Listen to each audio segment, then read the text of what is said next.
যদি তুমি অজু করে ঘুমানোর ফজিলত সম্পর্কে জানতে, তাহলে তুমি কখনোই অজু ছাড়া ঘুমাতে চাইতে না। আসুন আজকে আমরা সবাই জেনে নেই, আর ভিডিওটা শেয়ার করে দিও। যদি কেউ তোমার মাধ্যমে এই হাদিসটি জানে, তাহলে সেটি হবে তোমার জন্য সদকায়ে জারিয়া।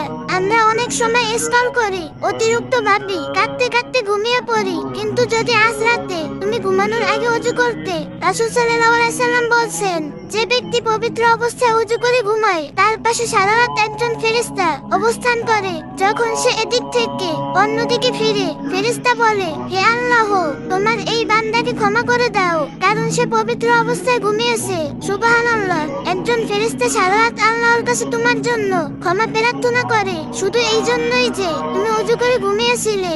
এর মানে কি জানো? প্রতিটা উসজদা তুমি সেজদায় ফেলেছো, প্রতিটা পাপ যার জন্য তুমি অনুতপ্ত, প্রতিটা রাত যখন তুমি একাকী অনুভব করো, একজন ফেরেশতা তোমার পাশে থাকে, তোমার জন্য ক্ষমার দোয়া ফিসফিস করে। তাই আজ রাতে যদিও হুদায় ভারী, যদিও দিনটা কঠিন ছিল, শুধু অজু করে নাও, বিসমিল্লাহ বলে ঘুমের দোয়া পড়ে শান্তিতে ঘুমিয়ে পড়ো। জেনে রেখো, ঘুম এক পরকালের মৃত্যু। তাই ঘুম থেকে উঠে নবীজি সাল্লাল্লাহু আলাইহি সাল্লামের শিখানো দোয়া পড়ো, আলহামদুলিল্লাহিল্লাযী আহইয়ানা বাদামা আমাতানা ওয়া ইলাইহিন নুশুর। অর্থ, সব প্রশংসা আল্লাহর জন্য, যিনি মৃত্যুর পর আমাদেরকে জীবন দিলেন এবং তার কাছেই আমাদের প্রত্যাবর্তন। যদি ঘুমের মধ্যেই মৃত্যু হয়, তাহলে পবিত্র অবস্থায় মৃত্যু হবে ইনশাআল্লাহ। এর থেকে শান্তি আর কি হতে পারে? ভিডিওটা শেয়ার করো। যদি কেউ তোমার মাধ্যমে এই হাদিসটি জানেন, তাহলে সেটি হবে তোমার জন্য সদকায়ে জারিয়া।